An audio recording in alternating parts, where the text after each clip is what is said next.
targeted according to the fingerprint of our own brainwaves. It's all being done by satellite. John Gray, who, Kerry, I believe you have interviewed, says a lot about this. This technology exists. A lot of people don't want to know about this because it doesn't sound like comfortable news to hear.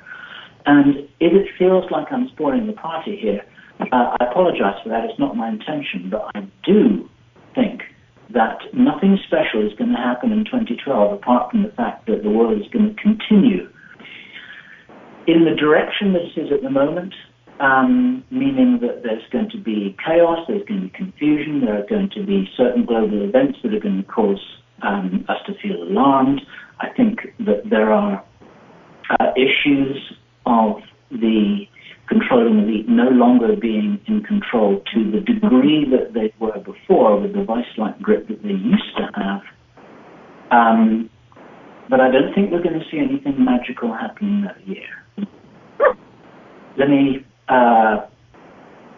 hold on that for the moment, and others may well wish to answer that question.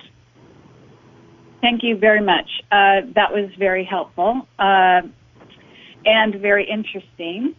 And we'll sort of go to the next question. At the moment, I have so many questions here that I'm motivated to jump around a bit and see if we can just get some of the very best questions that are being asked. Richard Hoagland, you have said you don't do UFOs. After Rio Rica, have you changed your mind? So I'm now going to switch over to allow Richard to answer that question. So hold on one moment here while the technology gets sorted.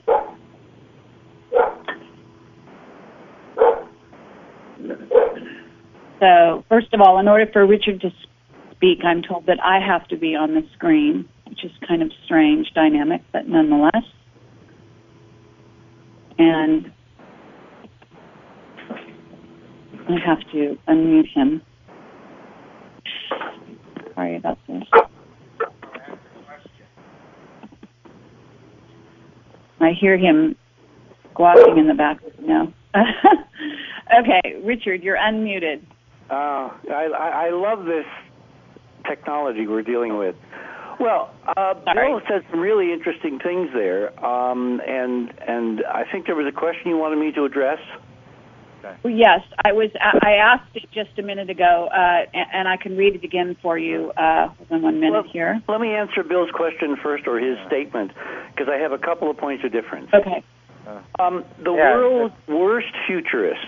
Wait, I'm muted right now. We can talk, but you had your hand over this whole thing. You just added like a... Okay, I'm hearing other people in the background.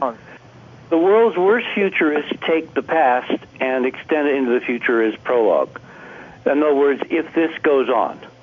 By definition, a paradigm-shattering change comes out of nowhere and cannot be predicted. The only thing we've got that allows us to focus, Bill, on this date of around 2012 as being significant is, A, the fact that the Mayan calendar specifically comes to an end at a specific time, and B, the guys in the Roman Catholic Church, Clement and Gregory and others, and what's his name? I can't remember the name of the crater on the moon that's so centrally part of all this. Was in 2001. The cardinal was from Germany. Clavius. He was the one who headed Gregory's council, figuring out the synchronization of the Western calendar, the Gregorian calendar, with the ancient calendar, and so wound up having the 21st of December of 2012 at 11:11 a.m. Now, that kind of synchronization is so beyond most people's comprehension. Even there was a mathematician at Fairfield University, which is a Catholic university, who basically said he couldn't figure out how Clavius, who was the mathematical expert who headed this council for Gregory, Pope Gregory, how he managed to pull it all together and so that it comes out the way it does.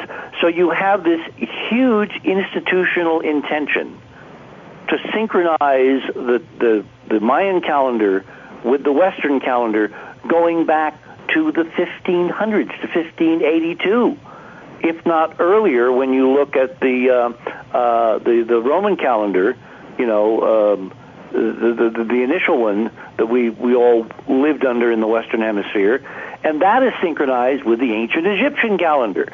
So we have these handoffs, civilization to civilization to civilization, because timekeeping is crucial, particularly when you're dealing in a solar system and in a galaxy where there are alignments, and those alignments have some kind of physical effect, a la the physics. So to hear that there are a bunch of guys on the inside who listen to Coast and listen to people talk about 2012 and go into hysterics because they have somehow manipulated the conversation. Yeah, they manipulated it so that no one thinks anything is going to happen. Well, if they're wrong, if the physics in fact is right, and the physics works in terms of frequency shifts, it doesn't take days or weeks or months or years or decades to have a sudden phase change to where one morning the frequencies are such and such in terms of the wavefront analysis, and a minute later they're different.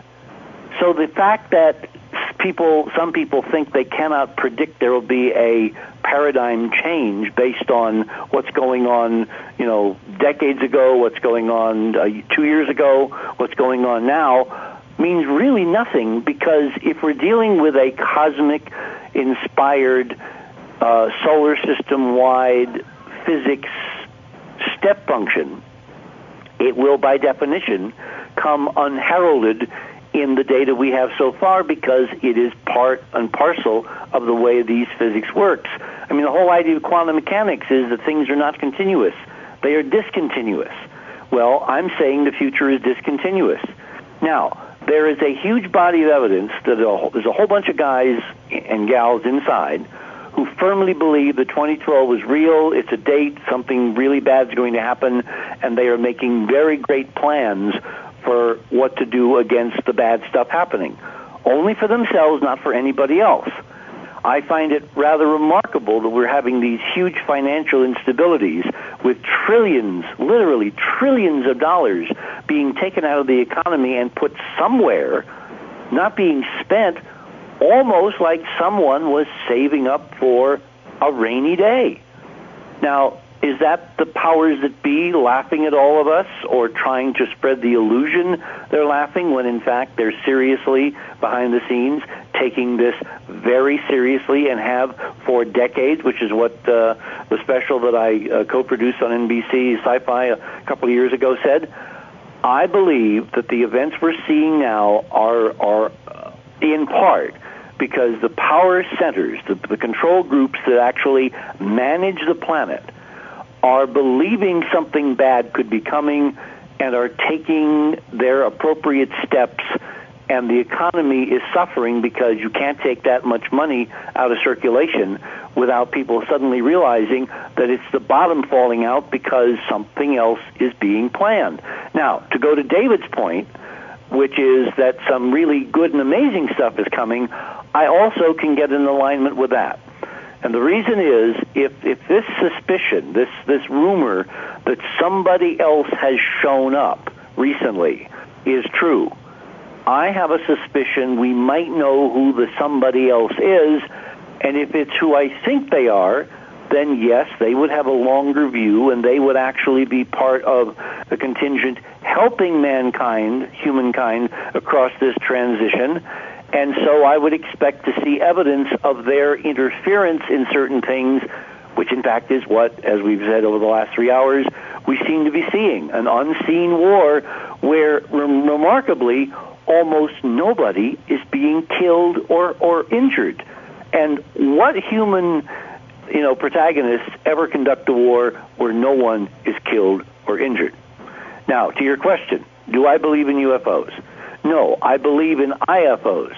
And the reason I've come out strongly in recent, months and talked about various players is because I think we have a huge contingent of human players post-World War II who set up their own shop, their own civilization, their own planet, God knows where it is, and they are also trying to manipulate the game as we get into the end game, because the